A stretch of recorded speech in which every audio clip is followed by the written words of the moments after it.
There we are. Goedemorgen. Good morning, all the InfoStreamers, Namibia and the rest of the world. Nice to have you with us. Prachtige dinsdagochtend, Yes, die 18e. today, I'm so excited about today Vertel. because we have a very special guest that we're going to be talking to today. Today is going to be really, really cool. Ek moet sê, jy lyk vir my baie pragtig vandag. Why? What Want jy het vreeslik netjies skoon geskeer en die baard is af en die snor is af en alles. Ek het gehoop dat Zelikotse dalk sal notice, but obviously you were first. Ja, nee, ek is oplettend so vroeg in die oggend. Soos julle kan sien, is my baard nog nie af nie en daar's ook geen plan om hom af te skeer nie, want anders is ek sonder 'n dogter. Sy het gesê, "Pappa, as jy jou baard skeer daai dag, dan is ek nie meer jou kind nie." So. Vrouens sê om 'n man met 'n baard te soen is net sowel jy eet sop met 'n vurk. Jy kry nie genoeg nie. I've been overkissed Tog in my life. Ja, I've ja. been overkissed and hence it's Nou, come off. hoe kom jy oor? Want ek wil net sê, daar's niks so lekker as om die laaste bietjie sop uit jou baard uit te wurg, as dit so in jou sop gehang het nie.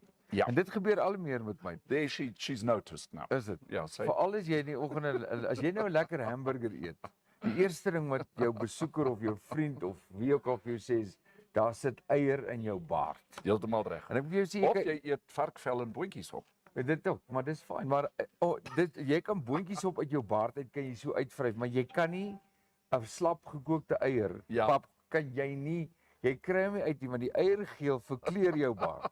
En dan is dit 'n ander neekspel, dan moet jy nou weer badkamer toe gaan en begin was van voor af. Ja. Maar in elk geval as jou baard so lank is soos my en Frank se, dan was jy hierso van jou pensvelle af op. Nee, daar is eintlik there's method behind the madness. Because wise men have got big beards. Ja. And I'm not as wise as the other two gentlemen who are going to be on the show today. Daar's beauty ook. Respect. As beauty ook is also method in the madness. Sien altyd net kennis nie. Goeiemôre, baie welkom met 'n pragtige skoon windhoek vanoggend. Ons het heerlike reëns gehad. Ek dink almal Ja. juig en jubel.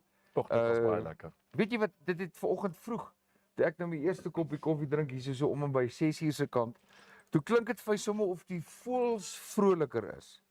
Ek weet nie of dit moontlik is nie, maar dit klink sommer of daar 'n opgewondenheid is in hulle chirp. Ja. Vanoggend. Jy weet nie die gewone opstaan van ag, is dit nou regtig nodig om te gaan vlieg nie. Jy weet hulle het regtig waar opgestaan met so 'n lied in die hart. Dis die een kant daarvan, die ander, die hartseer daarvan is dat dis nie Namibia wat landwyd reën gehad het nie. Dis maar net in en om die omstreke van Windhoek. Right. Talking about the birds, I'm selling my dead budgie. Okay. It doesn't go cheap anymore. Just so you've got to really. Use Warta batteries. Baie geluk aan Andre van Sel, jy die anti-poaching t-shirt. Andre, well done. Onthou net, dit is baie maklik. Elke dag kan 'n persoon Ja. 'n anti-poaching t-shirt wen by Warta. Dis verskriklik eenvoudig. Al wat jy moet doen is, jy moet vir ons op ons WhatsApp nommer daar by 0814328233, moet jy net een rede gee. Daar's 15 redes hoekom jy Warta batterye of Warta produkte moet koop. Daar's 15. Jy moet net na daai WhatsApp nommer 0814328233. Jy moet net een rede gee. En die eerste persoon wat vir ons antwoord nou, kan 'n t-shirt wen. Jy moet dit by Warta gaan haal. Gaan afhaal, jy vat jou ID saam en dan gaan haal jy dit by Warta. So daar's 15 redes en al wat jy moet doen is jy moet dit vir ons gee een van die redes. En as jy die eerste is, ek gaan my foon nou dophou, dan kan jy, hierso is hy by my. Dan kan wen jy 'n Warta t-shirt. Nee van die kreer, jy gaan nie wen nie, jy sit in Henneman. So sorry, dit gaan nie werk nie. Maar in elk geval koffie. Ja. So ons het 'n lekker vol oggend. So Frank Bockmuhl gaan kom gesels oor die besoedeling van onderaardse waterbronne. En ek dink en ek praat onder korreksie veral as dit kom by die eksplorasiewerk, ontginningswerk. Yes. Ek weet nie wat mense dit anders te noem as die verkrachting van die aardkors nie. In baie gevalle in baie ander gevalle is dit belangrik en is noodsaaklik dat dit gedoen word. Dit moet gedoen word. Dis net soos wat partykeer moet die dokter maar met kameraatjies binne in jou liggaam om te gaan kyk wat daar binne aangaan. Hy kan nie van buitekant af kyk nie. So dis altyd hoe ek eksplorasiewerk sal verduidelik aan my kinders. Maar partykeer is dit nie nodig om dit te doen nie. So ons gaan met Frank nou gesels en vir hom die kans gee. Baie dankie vir al die moeite vir die lang tyd wat hy al beloof het hy by ons 'n draai kan gaan kom maak en hy is vandag hierso. So ons sien baie uit daarna. Kom ons kyk gou-gou of daar al iemand vir ons nog nie 'n boodskapie gestuur het op ons WhatsApp nie. Maar ons hou dit dop en dan daardie persoon kan ook daai T-shirt wen. Wat het jy nog andersins wie gesels almal saam Ek is baie besig hierso, because I've got to keep two platforms going. So for those of you who want to go and check out the show on YouTube, all you need to do is just follow the following link. You might find it easier in terms of the streaming as jy in 'n posisie sit of as jy nou sê maar op Facebook sit en dit hak 'n bietjie of wat ook al, you can always go to our YouTube channel and go and check out the show today. So we've got a very, very interesting show. I look forward to this show because there's going to be so much information which is going to come your way. So ja, ek is baie excited. Goed, wie sê vir ons môre vanoggend? Ons het nou klomp mense al hierso op die show vandag. Ons het vir Enrico Feierabend is ook op. Waar is Enrico vandaan?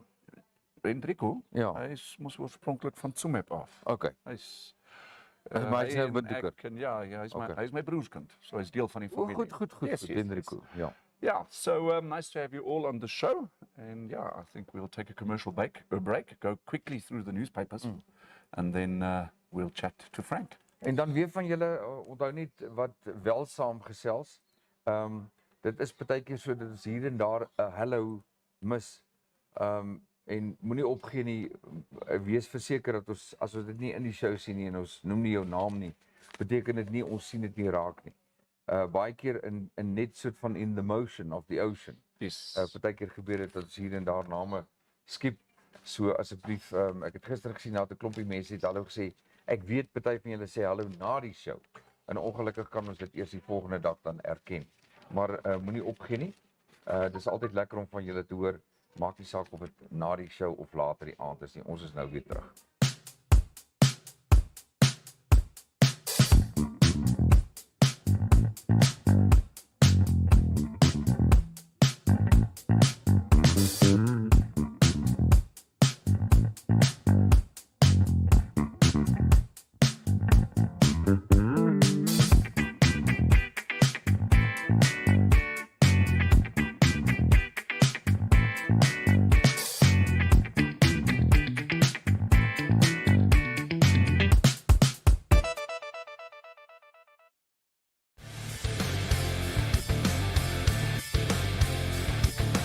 My name is Salman Vermaak and I'm the CEO of Namibia Wildlife Protection. Namibia Wildlife Protection is one of the elite anti-poaching companies in Namibia, and we specialize specifically in the protection of the high target species such as rhinos and elephants. As part of our conservation awareness program, we offer anti-poaching training courses to the public, and you are welcome to come and join us on our next course if you are adventurous, if you are healthy, if you are interested in how to handle dangerous animals, firearms and firearm safety, legal aspects, tracking, survival, all those beautiful bushcraft type of things, then this course is for you. Check our social media for upcoming dates or send us an email at this email address. Goed, en daar is ons weer terug. Ons vra verskoning as die beeld so 'n klein bietjie vashak vanoggend. Dis maar net die internet wat weer hier en daar, ek dink bietjie struikel oor die water wat in die strate is vanoggend. Yes. Maar hy haak maar net so klein bietjie vas, maar dis internet. Daaraan kan ons nou ongelukkig niks doen nie. Ons hoop eendag dat Elon Musk se netwerk hier bokant ons dit vir ons makliker gaan maak om 'n beter internetdiens te hê. Because then we'll be able to go out to Namibia Wildlife Protection's farm and go and attend the next course, which is on the 15th of May 2023, the anti-poaching course with Namibia Wildlife Protection. So sal weer lekker wees om daar by Salmon te gaan kuier. Maak seker julle gaan na die webwerf toe as julle sou belangstel, of jy nou jonk of oud is, maar al vir die jongelinge. En dit is mans en vrouens. Toe ons daar was daar juis 'n vrou deel van die kursus. As julle dit wil gaan doen en of net vir die avontuur daarvan wil gaan, dit maak nie regtig saak nie. So daar het ons dit. Kaufee, ons gaan nou kyk na die koerant. Ek wil net vinnig gou kyk. Die eerste antwoord wat ons hier gekry het was van Tia Skutte. right. Oor die Warta ding, kom so handel dit gou af, dan is dit klaar. Okay. Dan kan ons, dan kan Andrei en sy miskien, ons kyk net gou net doodseker maak. Warta is known for quality batteries. So baie Tia, baie dankie Tia, en dan het Wynand 3 ook gestuur en het gesê Warta is made in Germany and not in China. Warta's bekend vir hulle goeie batterye, vir hulle kwaliteit batterye. So daar het ons die twee, baie dankie vir albei van julle wat so vinnig deelgeneem het. Goed, wat sê jou koerante vanoggend? Right, we're looking at the newspapers. There's way more information in the newspapers. But the one particular one that I would like to maybe just mention, and this is on the front page of the Namibian today, Tuesday the 18th of April. And it says, B2 Gold starts packing up after 25 billion Namibia dollars in sales. Ja. Fascinating. All right. So for those of you who don't know where the B2 Gold mine is, it's basically between Otjiwarongo and Utavi. Especially if you come from the Utavi side, you can see B2 Gold quite clearly on the left-hand side. It's a big mound. It's an open cast mine, and obviously they took all the sand out. Otjiwarongo, Utavi of Utavi en Tsume? Nee, dat is tussen Otjiwarongo en Utavi. En Utavi, okay. Ja, Want ek probeer nou in my geestesoog, jy sien dit teen die berg. Heeltemal. Ja. No, you're thinking of the other mine. You're thinking of the fluorite mine. If you're coming from Utavi side to Otjiwarongo, you effectively come over like kind of a hill at one stage, and then you can see on the left-hand side a huge mound. En hy daar groot ingang, vreeslike pragtige netjies. Okay. Ja. En die fluorietmyn het jy my vertel, die ander is ene. maar is ook 'n interessante storie. Ons moet eendag daaroor gesels. Right, Ja, so coming goed. back to this story here now.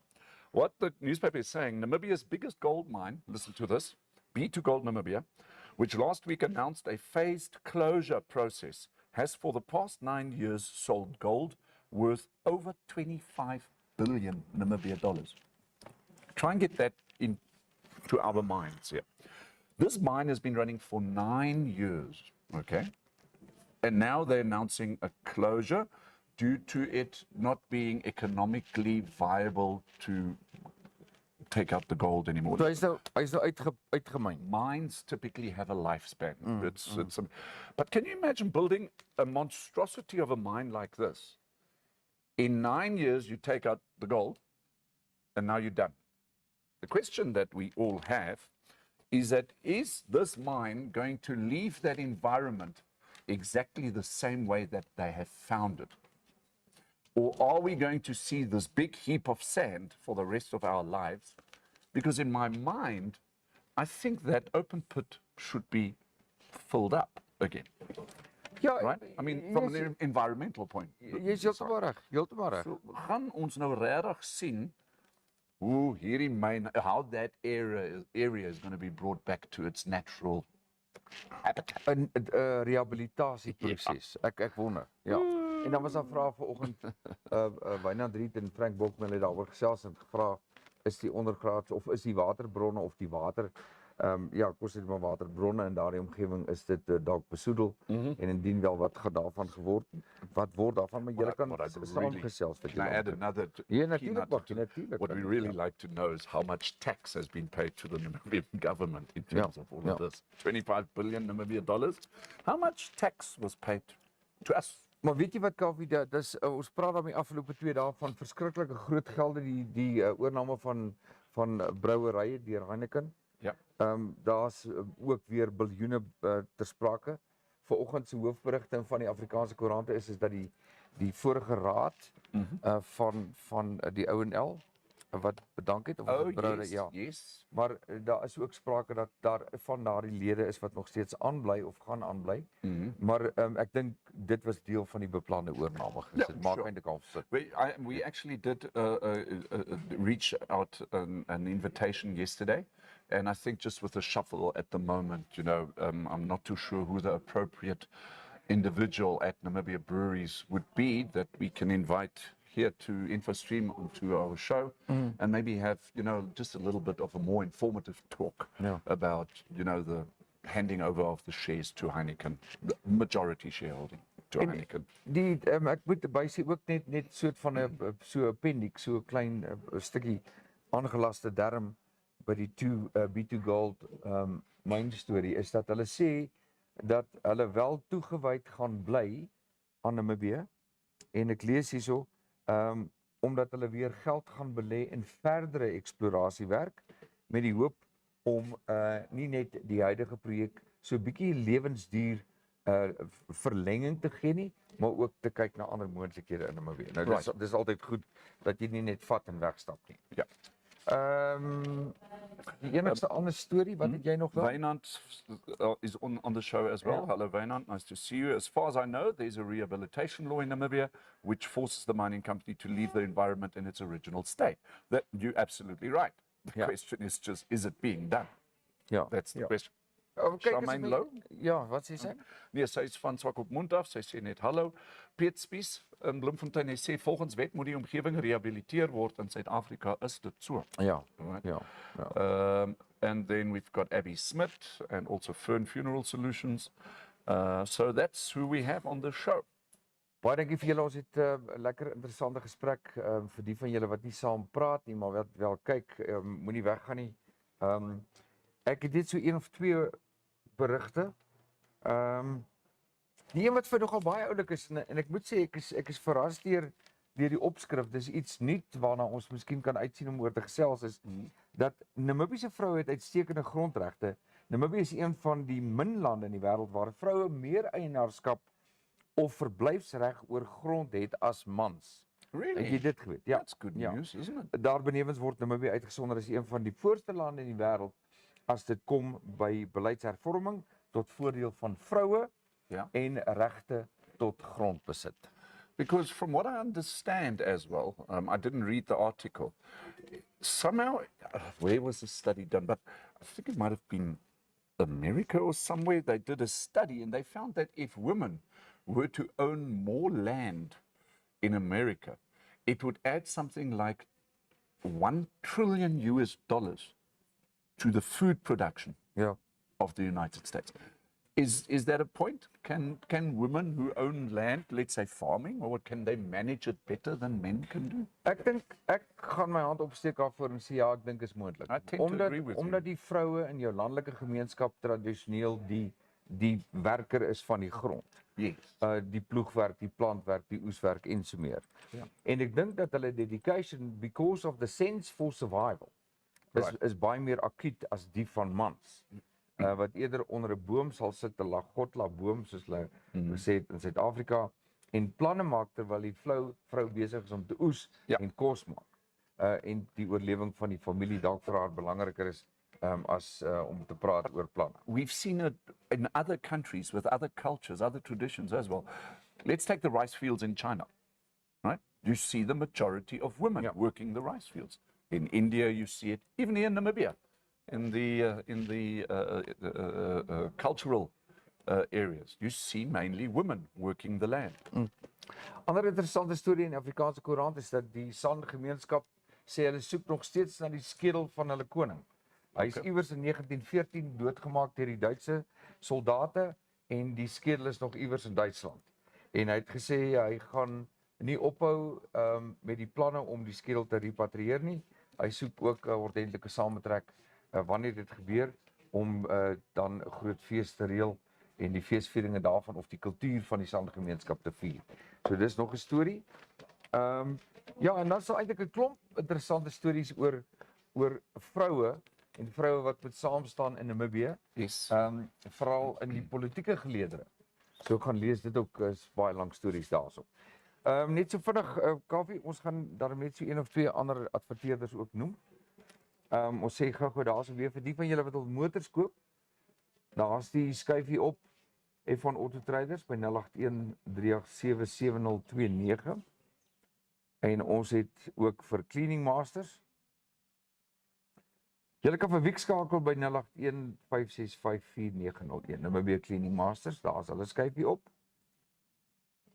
En dan natuurlik vir die koudste koud, Frosties ys.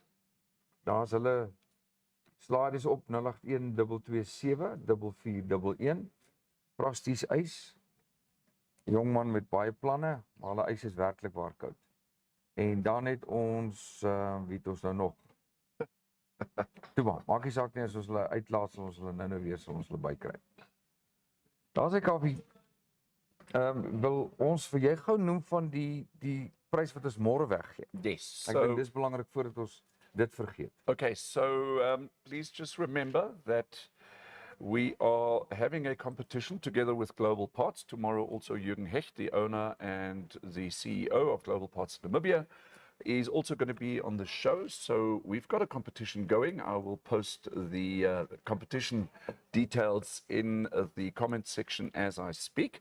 You stand yourself a chance to win $1,000 Namibia voucher from Global Pots. All you have to do is just follow the instructions which I've posted onto the show right now.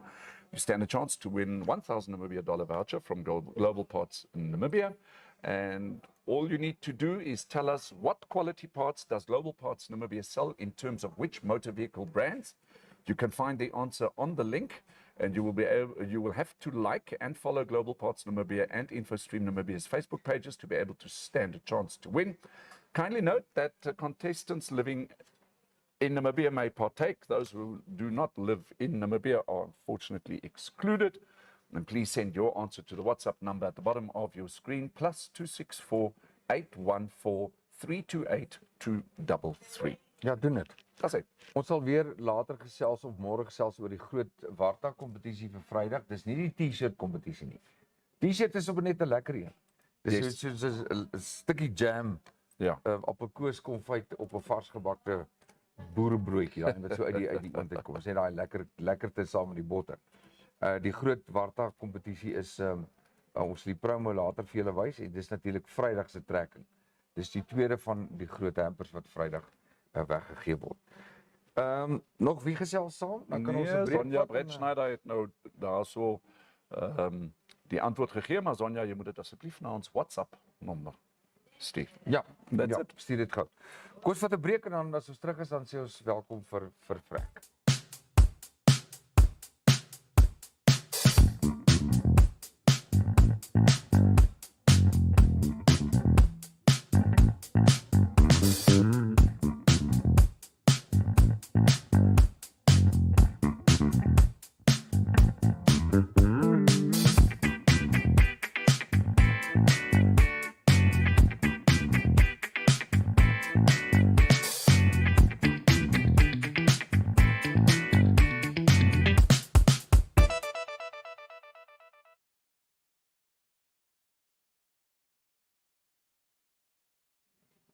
Ons is terug. Ons is terug. Kaufee, jy kan nog 'n bietjie opskuif. Inskuif. Ja, As ek 'n bietjie uit die prentjie Kom ons sit 'n bietjie langs mekaar. Ja, daar sien Frank baie Okay. welkom. Baie dankie dat ek mag kom. Ja, nee, natuurlik, maar ons sien as jy saamgesels en ons hoor as jy saamgesels. En die lekkerste is as jy tyd het, wanneer jy in Windhoek is en jy kan met 'n paar belangrike goed vorendag kom wat ek dink almal van julle wat vandag kyk gaan geniet. Ja, goeiemôre. Good morning. En jy kan Duits praat. Guten Morgen, ja. Guten Morgen. Das geht mir auch gut, ja, danke. Kom ons praat 'n bietjie oor julle koerantberigte. Net 'n kommentaar oor die Namibiese vroue en se grondregte. Ek weet nie of julle bewus is dat indien jy 'n vroue plaaseienaar is, Ja. kan jy aansoek doen om vrygestel te word van land tax because you are a previously disadvantaged person. Hey, that's quite cool. So isn't it? it just probably supports what's going on there. Ja. Right. Iets oor die myn, die sluiting van die Windhoek Kampmyn. Ek weet nie, ek het nou die artikel nie heeltemal gelees nie, maar wat jy gesê het, hulle gaan aanbly met eksplorasie ensovoorts. Moontlik gaan hulle die myn net onder care and maintenance eers plaas, Ja. wat beteken hulle maak hom nie 100% toe nie. Ja. En dan hoef hulle hom ook nog nie heeltemal te rehabiliteer nie. right. As hulle dit is So, Frank, would you basically say that they're saying, yeah, the closure of the mine, you know, and all that in terms of an operational way, but they're actually keeping it open so they wouldn't have to maybe bring it back to its original state? And if they say economical reasons, if there's some change in the exchange rates and the gold price and things, they might carry on. I don't know. I see. Okay. It's so I don't think it's the end of B2 gold in Namibia yet. Okay. Okay. Hulle sê so dat hulle 'n gedeelte, hulle gaan nog 'n klein gedeelte hou. Ja. En kyk of hulle kan aangaan met die eksplorasiewerk om die lewensduur te verleng. Ja. So dis nie 'n finale sluitsien nie. Ja, ek weet toe daar ontwateringsboorgate gebore is daar 'n dieper ore body gevind. Okay. Maar dit kan nie meer met 'n open cast mine gedoen word. Ek is nie die ekspert heeltemal nie, maar daar is baie moontlikhede. Okay. Nadat hulle baie ingesit het, dink ek nie na 9 jaar sal hulle heeltemal plus. It kind of prolongs the pollution period, doesn't it? If a mine closes, I'm not referring to B2 gold on its own. I'm just saying in general. Yeah. You see, gold mines are also using a lot of chemicals to extract the gold from the ore bodies. Cyanide for one. Cyanide, you've said it. So it's not an easy situation to clean up. It has to be contained. I think they've done it properly. The environmental assessments in the beginning were very thorough. Right. And all the modern mines, I think, normally look at that very detailed. Ja. Good. Right. I think waaroor gesels ons vandag? it fits into what we are going to say. Yes. Groundwater, probably, and some issues of pollution. Just to indicate that slide is, I think, is going to be very. There it comes. Yeah. This is a map of Namibia, and it indicates all the local authorities, cities, towns, and so forth that are dependent on groundwater. Yeah. Those with the blue dots are have surface water. In the north, there's a lot because of the saline. Shallow groundwater in that area. They pump water from the Kaluek Dam via pipelines and canal. In the meantime, it has changed a little bit. There's some, there should be some red dots up there in the north as well, with the Oangwena 2 aquifer that has been developed around Inanna, which pumps groundwater into the same pipeline system from the other side. So there's more groundwater dependency in that area as well. And then naturally Hardup, Windhoek with the dam system, and those settlements around the Orange River, they are all, they receive surface water. And yeah, but overall, if we look at the map, all these red dots, all these settlements are solely dependent on groundwater in our country. And it indicates the importance of groundwater. We will have to look after the quality, and we need to take care of them, and not only regarding over abstraction, more importantly, pollution. Yeah. And there's a lot that's happening. I mean, Okanya Town Council is a Kopsier. Time bomb. They are not capable of looking after the sewage treatments. Oh, right. If you look at where they built the new highway across the existing road to Karabib, where they have that bypass, when they constructed that bypass, they dug into the one little river. You still see the mud at the moment for many years. Heeltemal reg, ja. It's raw sewage that's been percolating in there for years. Wow.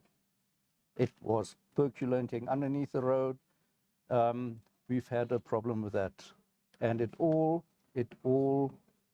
percolates slowly down to the Okahanya and Swakop River system, and in the end, it will end up in our drinking water, the Swakopmund Dam.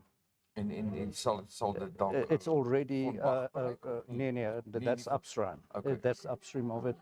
The same thing with the Van Bach, with the sewage from the 5 Rand camp. Yes, yes. 3 or 4 years ago, we had a good rain season, and the sluice gates of the Van Bach Dam were opened, Ja, heeltemal reg. and they washed away the sewage pipes across the river. Oh, And for at least 1.5 years, I don't know whether it's been repaired yet, that sewage line was not repaired, and all the sewage was pumped into the Swakop River. right. It's flowing down to the Swakopmund Dam. It's percolating in the groundwater. It doesn't go very fast. Maybe in a year or 2 or 3 time, or 10 years time, it will be down there. But in the meantime, all the little boreholes, wells and things slowly will be contaminated. And an advice to the people there, chlorinate your water, chlorinate it, Jy praat chlorinate van it. Wow. die plotte, die Ja. die plase, alles Ja. op daai Stadig daai maar seker gaan dit afloop en gaan daar gebeur. Ons het 'n ministerie wat daarna moet kyk. Dis die ministerie van Landbou wat 'n afdeling het. Vroeër was dit die Water Quality Control section. Nou is dit, dink ek, Water Environment. Ons sien hulle nie in die plekke nie. Ons kan begin in Okongwati in die noorde. Hulle ontwikkel die dorp, hulle het water gevind, daar's pyplyne, en hulle gebruik die ou evaporation ponds wat 40 jaar gelede geconstruct is. Ek het hulle gesien toe hulle droog was. Ja. Hulle is fantasties geline. Die deel wat jy sien, die onderkant is unlined and it all seeped into the groundwater, into the Incredible. So we it's a problem we are going to face in future. Ja. And as we move south, Windhoek has Goriangap Dam, but Windhoek is doing quite a lot to try and manage their quality. Right, and then Ja, kom ons kyk aan look at daarna. Dat die stampriet. Ek gaan daai slide opsit vir jou en dan kan jy daaroor gesels oor die Artesian Basin. Okay, ja, kom ons praat 'n bietjie oor die Artesian Basin. Ek gaan vir julle aan 'n kaart wys hier op die skerm. Dit is die Stampriet Artesian Basin is die blou area hierso. Dit is 'n groot ondergrondse grondwaterarea wat strek tot in Botswana en 'n gedeelte selfs in Suid-Afrika in. Ja. Right. Ek sou sê 'n kwart van of 20% van die hele Namibiese oppervlakte word bedek deur daai grondwaterdraad, that aquifer. Dis massief groot. Dis massief groot. En kyk, in daardie area Ja. kry jy geen oppervlakwater. So jy kry nie 'n alternatiewe waterbron nie. Ja. Jy moet daai grondwater benut om te lewe. Ja. Daar is ongelooflik baie daar- plase, Ja. al die plase, al die settlements in daai area, almal gebruik daai water. Dit word vir vir dorpsgebruik, vir plase, vir besproeiing gebruik benut. En indien ons daai grondwaterbron opneuk, Ja. en daar's baie maniere om dit op te neuk. besoedel, ja. Nee, nie net besoedel oor ook ons moet 'n bietjie verstaan, dis 'n waterbron wat nie soos die gewone is waar jy van bo af boor en dan raak dit 'n bietjie nat en dan kry jy water nie. Ja. Nee, jy boor deur 'n gebied, as ons 'n bietjie kyk na die Ek het hom geology, ek het hom ja, daar daar koffie daar opgesit, sien ja. ons hom. Ja. En ons sien werk die ding hierso. Nee, hy werk nie. hy werk nie. Okay. Nee. Right. Die boonste geel altyd is die Kalahari La in daai area. Hulle het ook grondwater, maar die kwaliteit is variable. Jy het swak kwaliteit en goeie kwaliteit. Daarna het jy die 'n kleierige sandsteen wat ook waterdraer is. Dan het jy die eerste lei. Is 'n moddersteen, skalie moddersteen wat dig is, waterdig. Daar is geen grondwater in dit gestoor. En as jy deur dit boor, kom jy in 'n sandsteen, 'n wit sandsteen wat ons noem die 'n deel van die Ouwop-stelsel. Right. En daai water is onder druk. Dit is onder druk.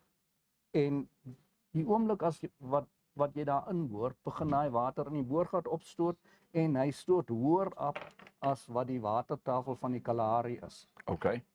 Right. En as jy dieper boor, kom jy weer deur 'n lei en dan kom jy weer in 'n sandsteen, 'n lei en 'n derde sandsteen. Hulle word genommer van onder na bo. Dis die Ouwop 1, 2, 3, 4 en 5. 1, 3 en 5 is die waterdraers. Hulle het ongelooflik groot hoë porositeit daai sandstene. Die stoorkapasiteit is hoog.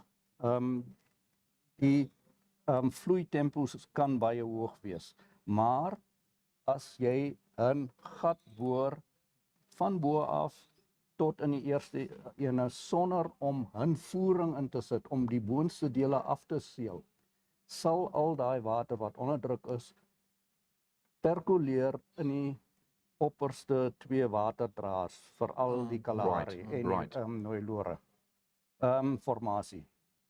So die boorproses en die boorgatkonstruksie word deur wet voorgeskryf. Jy moet boor tot in die boonste lei. Kom ons doen dit 'n bietjie so. Jy moet boor tot in die boonste lei. Dan moet jy jou voering insit en dan moet jy die buitekant van die boorgat met sement seël onder druk. Ja. Sodat daar niks kan uitsyfer nie. En dan boor jy dieper in jou akwifer toe. Ja. Nee? Dis een van die dinge wat gedoen moet word en daar spesifieke resepte hoe om te sementeer. As jy sien die oor die algemeen moet jy tot op 100 meter boor of dieper om in die eerste leie in te kom. Met ander woorde, jy moet 100 meter lengte van daai voering wat jy ingebou het op die buitekant solied sementeer. Dis nie so eenvoudig nie, Okay. né? Daar word baie keer daar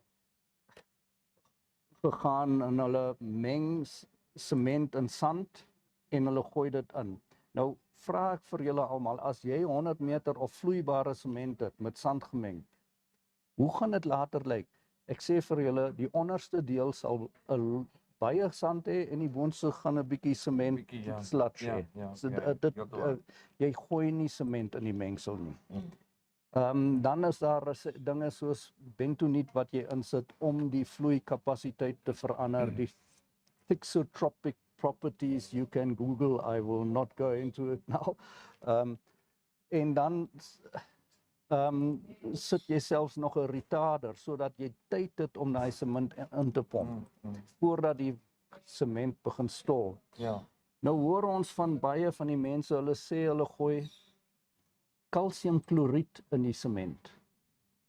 Daar seker 'n paar boere wat hier luister. Hoe lyk julle sementvloere waar julle lek met natriumkloried? Is in dieselfde klas, is 'n sout meng. Daai sement korrodeer. Hy raak vrot. Dis reg. Nou sit jy dit in jou sement. Onder die water, dis nat. Ja. Daai sement gaan nie hou nie.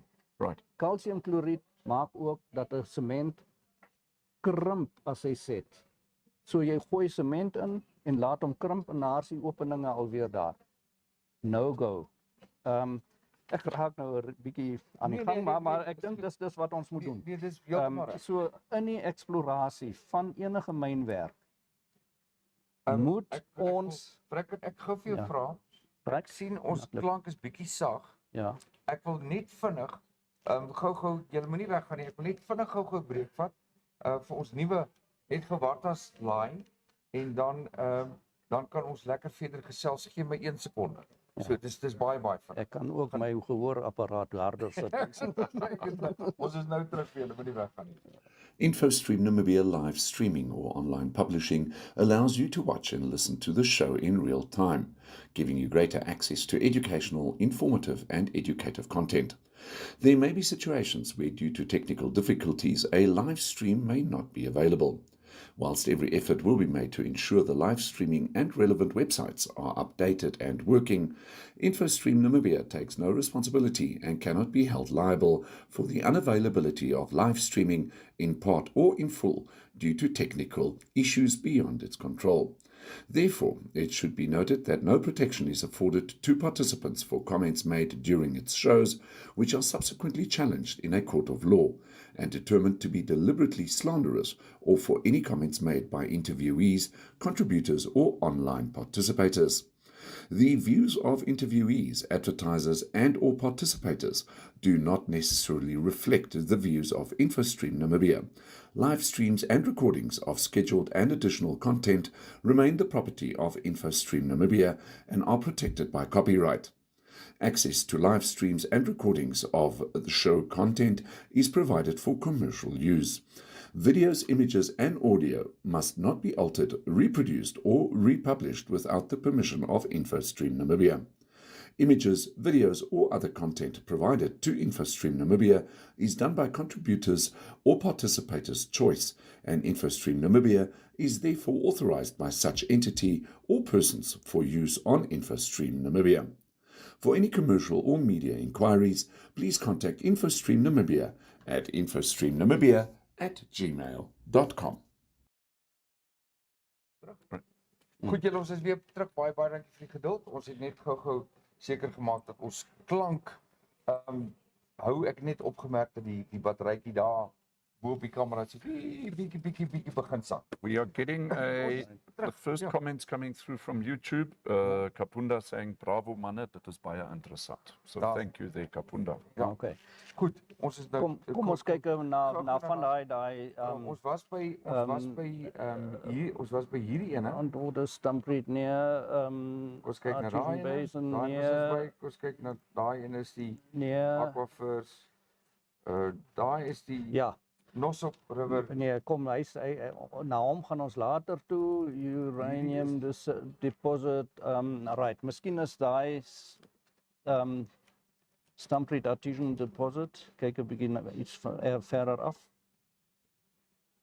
Ja, right. Kom ons kyk na hierdie slide. Ek sal die slide ook uithaal. Dis hierdie ene. As ons baie mooi na hierdie slide kyk.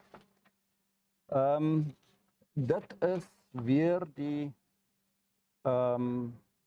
Stampede artesiese kom met al die boorgate wat meer as 10 kubiek per uur lewer en dis die geel is en die blou is die boorgate wat gebruik word vir besproeiing. It's the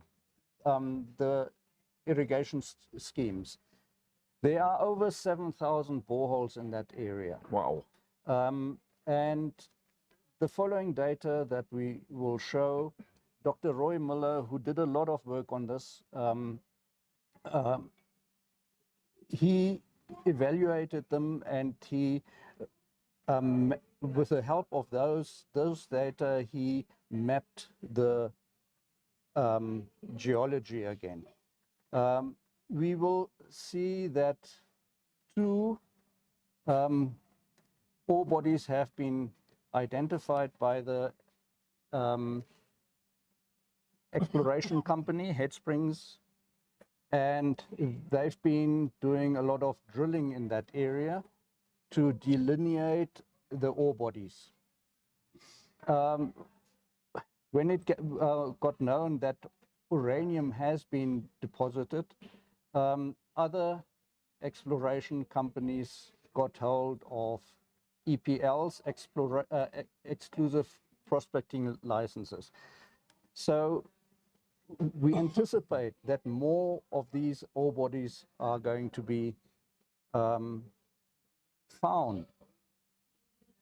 A short note about the genesis of a uranium ore body. It's normally younger, oxygen-rich groundwater with a little bit of uranium that percolates in a certain direction, and when it hits a reduction front, H2S or something like that, or loss of oxygen, the uranium is deposited. And two of these areas have been identified. Now, they are there, and naturally the other exploration company expects that something is going to be in that strike, as it is in the northern edge of the basin, so much so it could also be on the western edge of the basin. That's why all these exploration licenses have been grabbed up in a rush. The total license area now covers, 57% of the basin. So there is a potential that if exploration carries on, a lot of drilling will be done in that area. The drilling for exploration needs to be done according to the regulations of the Ministry of Agriculture, Water and Forestry, who they have regulations how to construct a borehole in these under pressure aquifers. Yeah. And if you don't do that, you will lose the hydraulic properties slowly but surely of that aquifer. There's been arguments that if you drill a core borehole of only 10 or 15 centimeters, it's like a pinprick, it doesn't count. Now, all the farmers out there, you drive with your vehicle in the bush. Next morning, you see that your right front wheel is a little bit flat, and you say, oh, it's a slow puncture, let's pump it. And you carry on driving, and after 3 or 4 days, you have to pump it again, and then all of a sudden you see it's losing air faster because you have 2 or 3 of these slow punctures. Right. And then you stop your car, you take off your tire, you take out the tube, and you put a few plugs on it, patches on it, and you carry on. But if you carry on endlessly, after 25 of these patches, you can't repair the tube anymore. So you buy a new tube because you can. If you puncture your aquifer continuously with small pinpricks, you will lose the pressure in that area. Wow. And you can't replace the aquifer because you just cannot do that. So we will have to look about after the hydraulic properties of these aquifers. Now, that's one thing. That's the That's the main concern at this moment in time. that's one of the small concerns. Yeah. We know now round about Leonardville, 2 ore bodies have been discovered. Leonardville and 1 ore body and a second one. According to the data that I've got, the 1 ore body is about 10,000 hectares in size, and the other ore body is round about 7,000 hectares in size.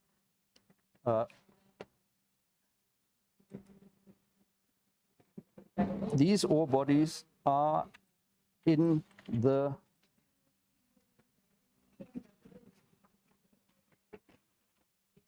upper part of this A5. To mine them, you cannot use an open cast mine. First of all, it's over 100 meters deep. It's under a water level that is under pressure. It's a artesian water level. So the moment if you have the resources to go 100 meters deep or 130 meters deep to reach the ore body, immediately when you hit that contact of the sandstone aquifer, your mine will be flooded. You can't do anything. It's not, so open cast mining is out. Right. The same thing is with Schächte, Shafts. shafts. As you have to have a more or less horizontal shaft in the ore body, Okay. you just open up a huge area of high pressure infiltration. It's out. Right. So what is internationally done in such a case?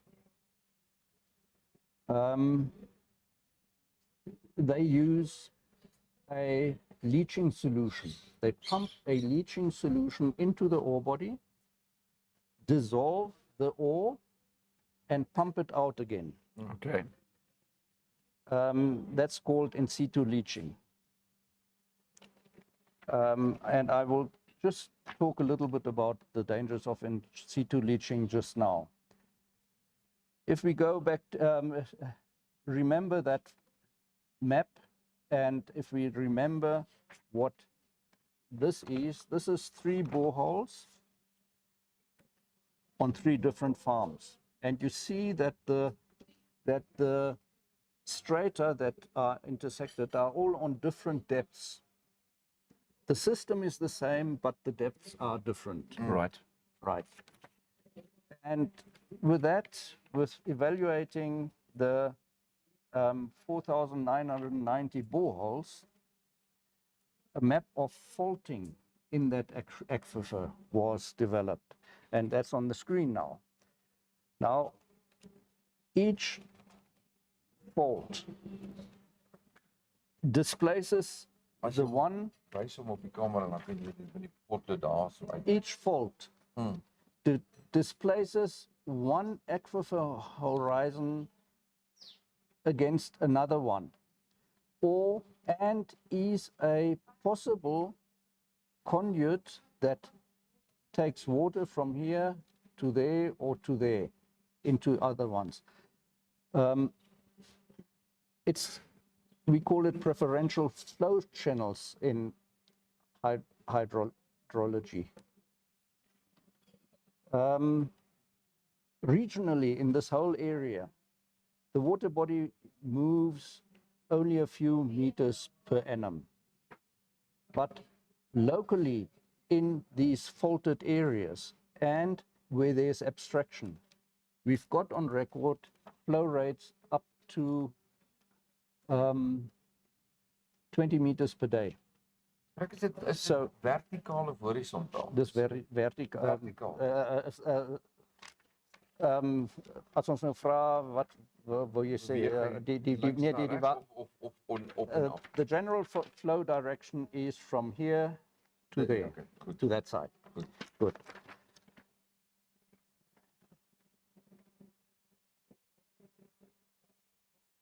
I just want to bring up this slide a little bit. That's the open cast mine. The water table is there. Open cast mine doesn't work. The shafting doesn't work. So we will have to do another method to extract the uranium in this case. And that is in situ leaching. What does in situ leaching mean? In situ leaching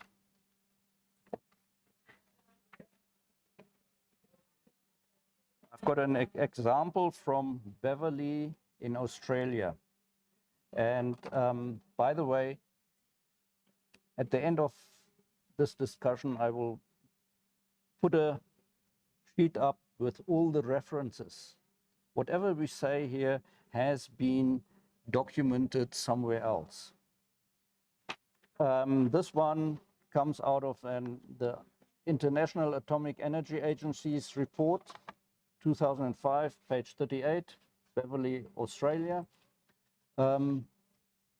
We have, like in the Stumptreed area, an upper sands and gravel, a clay or mudstone layer, and then a sandstone with the uranium deposit, which they've identified.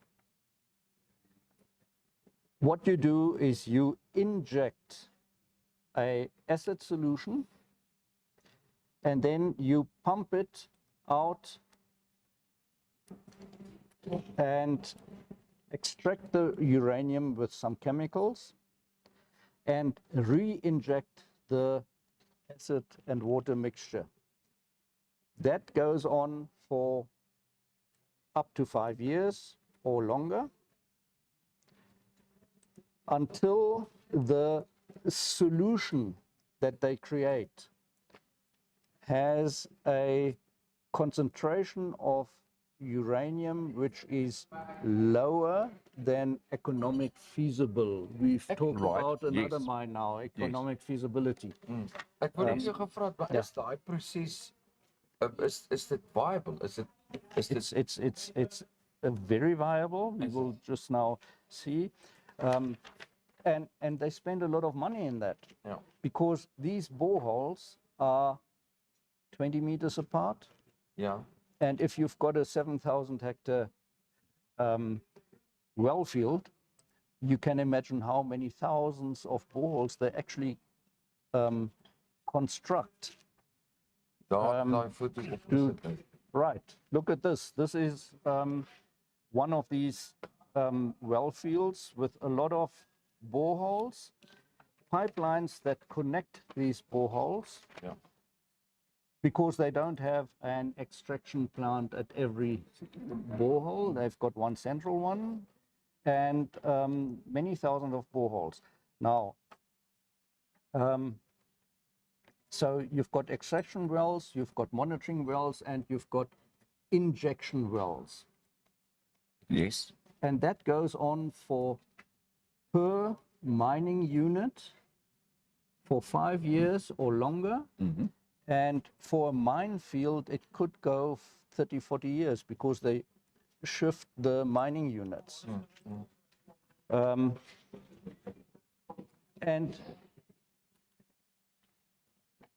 the injected fluid becomes highly radioactive.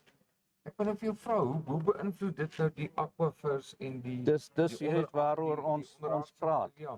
As dit in 'n aquifer wat so highly fractured is, ek meen hulle sit miskien net in 'n baie klein area hierso. Ja. Die myn. Maar is daar preferential flow channels? Is daar irrigation projects close by wat deurdat hulle water onttrek, Right. they're inducing a higher flow rate. So do you contain the pollutant, the acid, But only to your injection wells and can you contain that's our fear. We don't Wow. we don't think it's possible. We will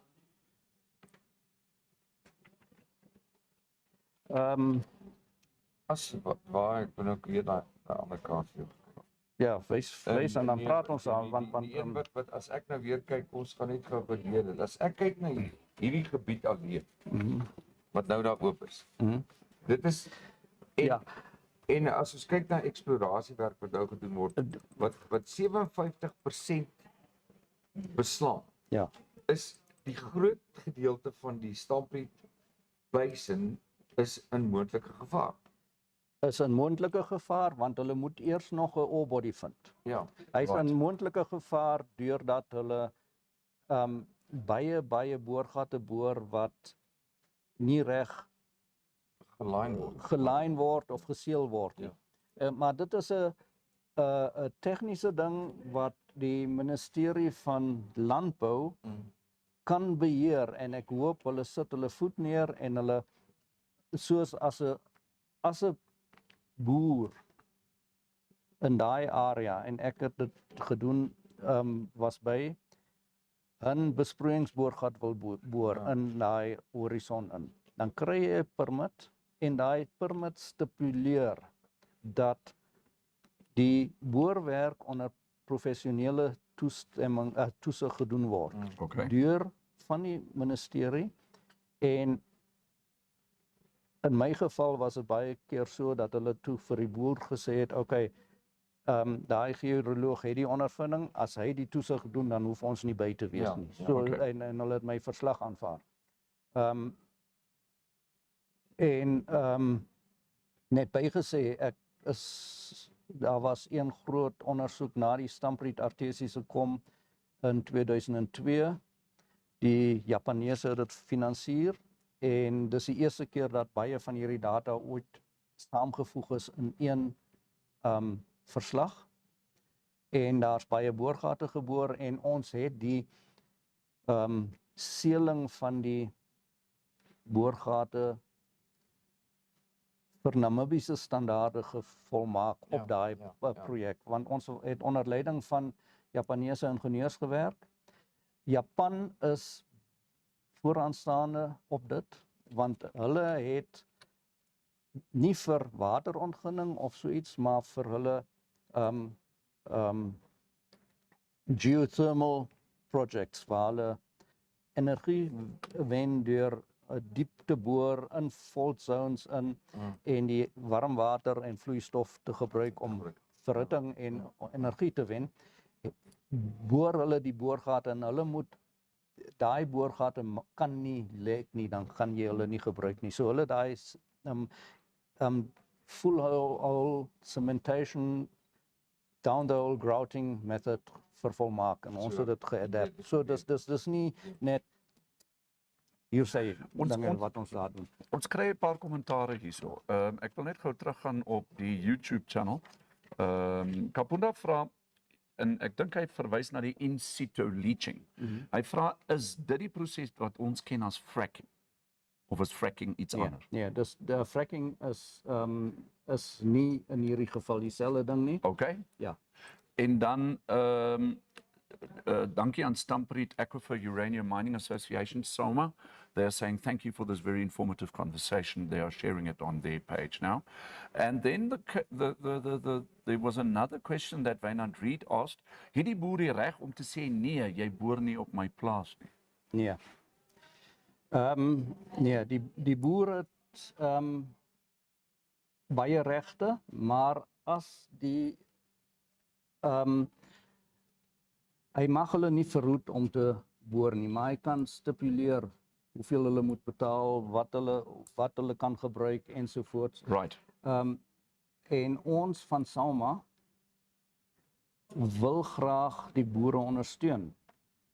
En daar is wetlike dinge wat hy wel kan doen en ek dink as mense op die SAMA netwerk of lid word van SAMA, kan jy baie van daai vrae vra. Gaan op Right. hulle dinge in ensovoorts. Yes. Dis Het baie hulle goed, ja. webwerf Ja, ja. Ja. op Facebook page. Piet sê net op 'n ander ding, hy sê in Suid-Afrika se water bo en ondergronds begin ook 'n groot probleem raak met lekkende riool.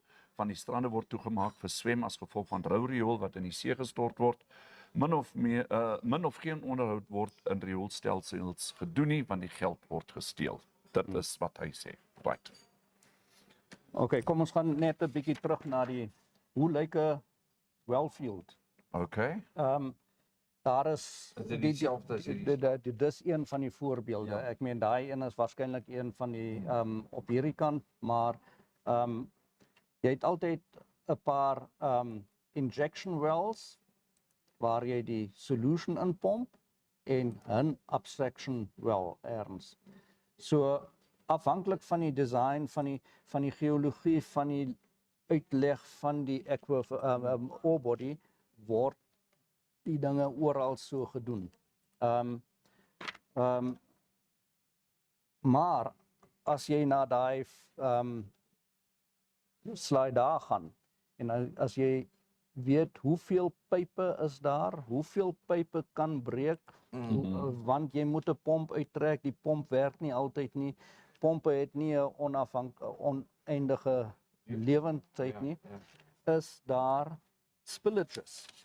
En een van die Amerikaanse myne wat hulle later baie mooi geondersoek het, het hulle gesien dat later in 'n 20 hektaar area 21% van die surface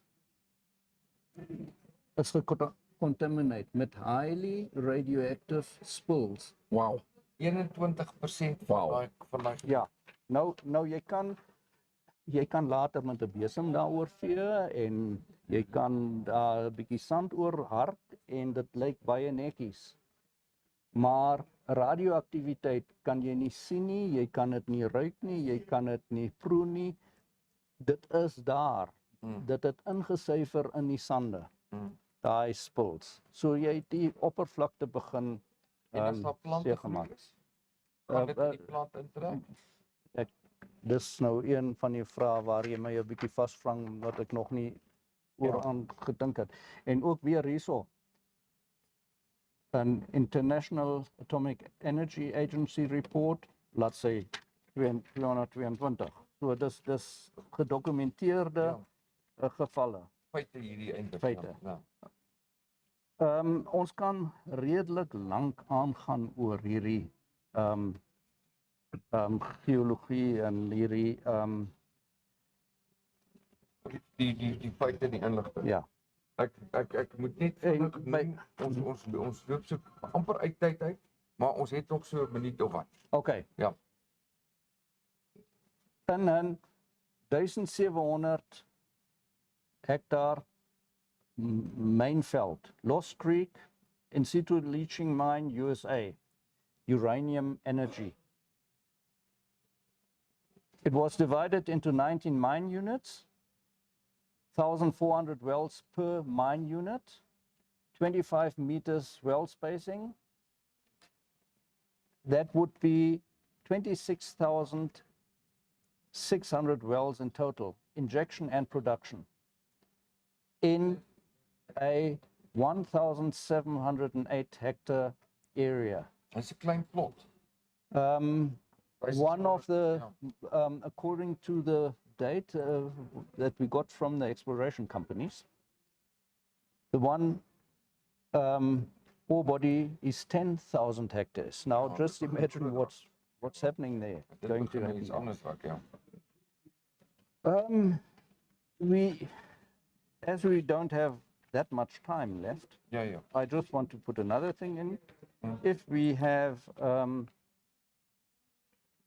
large-scale ISL mines, use millions of tons of dangerous chemicals every year, because it's not only the acid that they have to put in, battery acid, just plain battery acid.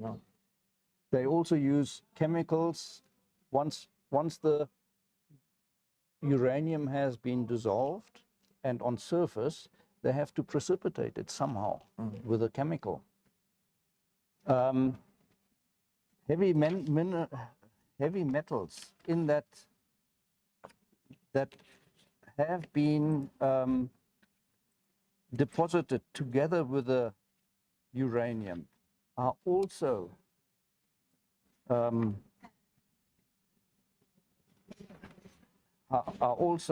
being dissolved. And, Wow. and they are in suspension. Ja. It's arsenic. There's quite a few radioactive decay products, radium, radon, thorium, uranium, which is natural byproduct of uranium as it's in that. So, and the sulfuric acid, battery acid that they pump in adds sulfur to the water, sulfate. So your water quality, even if you get everything out clean, your water quality deteriorates because of added sulfate. So it's, we could carry on all the time. There are case studies of cleaning of some of these aquifers. Königstein in Germany, they spent 30 years after the mining to try and clean that aquifer, and they managed. 30 years, they recovered another huge amount of uranium. It cost the government, because the government had to clean it, 6.5 billion euro to clean that aquifer again. We will have to do that here as well. In Stras in Czechoslovakia, they've been busy cleaning the minefield and aquifer for the past 40 years, and they expect that they have to carry on for another 40 years. Wow. The government has to pay. So dis 'n leeftyd van How many minutes do we still have? Wat gedoen. Huh? Dit is ongelooflik. 80 jaar om en Kusvat het die stampriet omgewing. Right. Wat dit gaan beteken vir daai boere. Dis 'n generasie van boere wat dood eenvoudig aan 'n wêreld gaan verloor. Just another statistic, the World Health Organization has guidelines for safe drinking water. 30 micrograms per cubic meter per ton, which means it's 0.03 grams per cubic meter is still safe. When in situ leaching starts,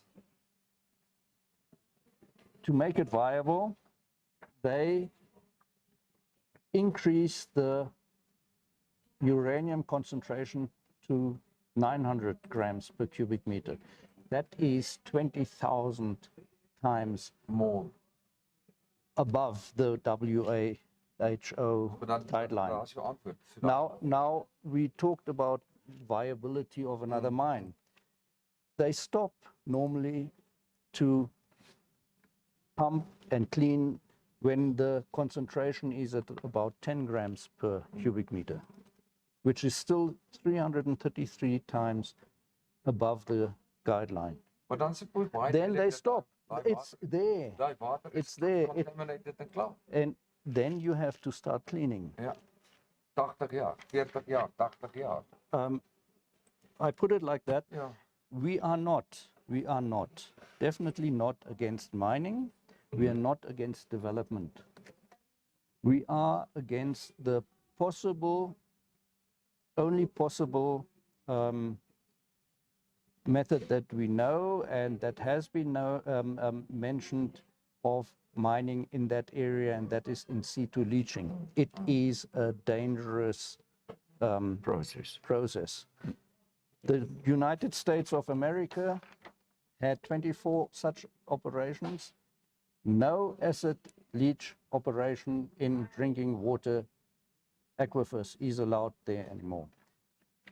The Stumpred Artesian Aquifer is high class, A quality drinking water.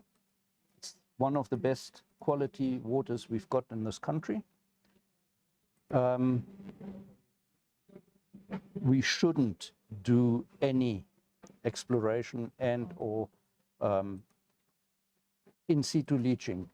If somebody comes up with a non-hazardous way, yes, let them go Look at ahead. it, yeah.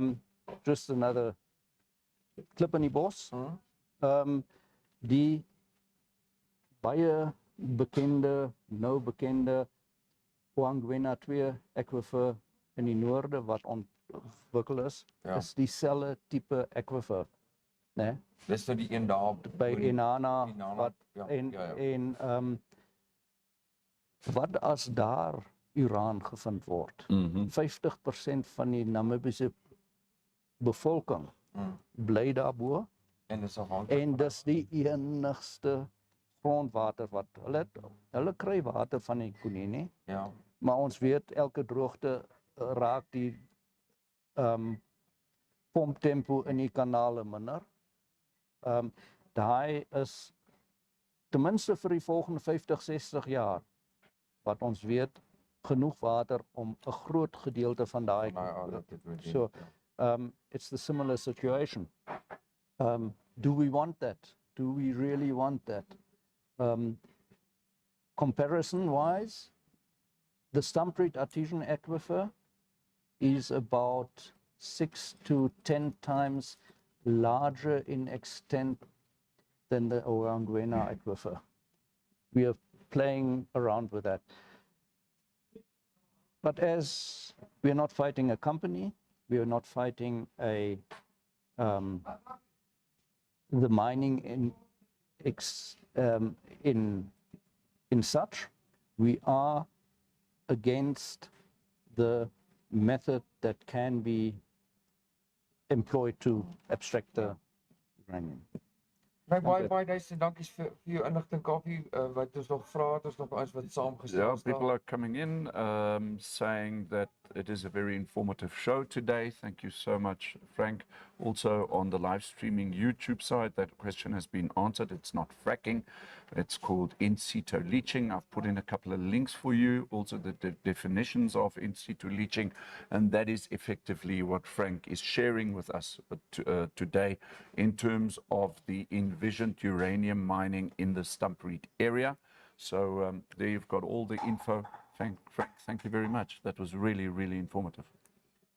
Thank you. Volgende keer Lions, al hierdie baie belangrike dokumente. Ons het 'n klein bietjie beperking op ons sagte ware, maar dit maak nie saak nie. Ons gaan weer gesels. Frank, ja nee, verseker baie van die inligting dink mense nie aan nie, verstaan hulle nie. Dit is so, maar daar moet jy 'n bietjie gaan oplees. Sterkte met julle werk, sterkte met die harde werk en veral die werk wat jy doen saam met boere. Ek weet jy het jou hande vol met boere se versoeke om boorgate te boor en so meer. Ja. Net om te kyk, hierdie is 'n lys van al die references wat daar gebruik is. Ja. Nie van alles. Dis 'n klein hoeveelheid wat op een bladsy pas. En dis alles verslae, wetenskaplike verslae en wat ondersteun wat ons nou gedoen het. This is not thumbs up. It is based on a lot of scientific work. And I must repeat, without the many years of work that Dr. Roy Miller, who by the way is relatively sick at the moment, has put in, we wouldn't be able to know this. He has read it all. Is dit hierdie lys iewers beskikbaar? Want ons het op ons webwerf kan sit op 'n kol. Dis 'n klomp mense. Ja, en baie is ons kan daar praat. Ja. Ja, okay. Nee, goed. Right. Frank, baie dankie. Ek wil net vir jou vra, het jy, en dit nou bietjie weg van water, maar ook nie weg van water. Jou hartsgevoel op hierdie stadium wat ons reën en ons droogte. Een aan die een kant is hoop en die ander kant lyk my se realiteit. Ja. Ek dink my gevoel word baie beïnvloed van die deel van my wat boer. En ek boer in 'n area wes van Utsu. En ons mopani bome huidiglik verloor hulle blare. Ja. Wat normaalweg soms in Augustus eers gebeur. Ons we are going to suffer. Ek hoop natuurlik dat hierdie wat hier bo rondvlieg bietjie langer bly, so seker 'n paar mense sal moontlik bietjie verligting kry en ek vir myself hoop ek dit ook. Baie dankie Frank. Kaufee, hoe lyk dit daar by jou wat die weer betref? Oh, wat die weer aan betreft. Well, looking at the satellite picture, it does seem that we have got a little bit of cloud cover in that area that you've just spoken about, which is Utsu. This is directly above my farm. Well, there you go. So hopefully you'll get a couple of drops. Well, as far as the weather is concerned, for the rest of the day, the Met Office is saying that it's partly cloudy and hot with a few showers in the northwestern half, central, north central, and also eastern parts. The coast partly cloudy and warm with a few showers in the north and the central parts. Temperatures ranging from around about 30 to 34 degrees throughout the country. In Luderitz, it's 28, Walvis Bay 27, with Swakopmund 25. That's your weather for the day. Daar het ons dit. Baie dankie. Waar vat die pad jou nou heen? Ja, ek is vanaand in Utsu. Ja. Ons het alweer 'n bietjie poaching probleme daar. Okay. En it's a never ending thing. Ja. As hulle nie op die 31ste Desember na 1 Januarie my sonpomp steel terwyl ek langs hom geslaap het. Ja. Dan hoor ons in die nag intussen geweerskote en daar word hier en daar ligte gesien. So ons moet maar wakker wees. Ons is wakker. Ons is moeilik. Ja. Maar ons gaan aan. Ons is nog jonk, ons gaan aan. That's it. But yeah, this is waarvan ek hou. Now, just before we say goodbye, we need to maybe talk a little bit about carpet cleaning, unless we've done that already. Ons het daaroor gesels. Okay. Ons kan weer vinnig daarna kyk. Ons het dit genoem. Namibia Cleaning Masters. Wie julle kan omskakel. Natuurlik by 018 565 4901. Ja, daar is dit. Die van julle wat daardie inligting nodig het, is beskikbaar daar. En dan net weer daardie T-shirt. Baie dankie aan Tia wat vinnig gereageer het. Nou Tia, jy kan die T-shirts gaan haal, maar jy moet dit by Warta gaan haal by hulle kantore. En jy moet jou identiteitsnommer saamvat. André van Sail, jy ook.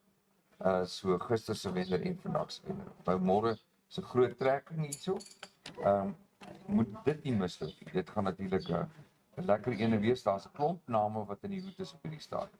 So sorg dat julle deelname vir ons stuur.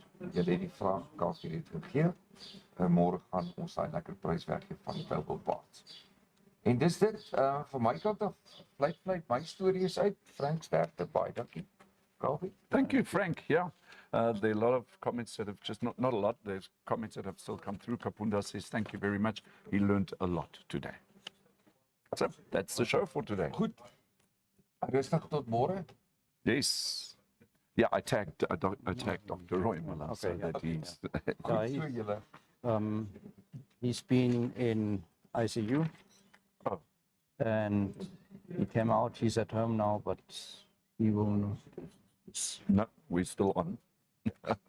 Right. Maar sterkte ook aan hom en vinnig wetenskap. Goed, baie dankie julle. Groetnis tot môre. Bye.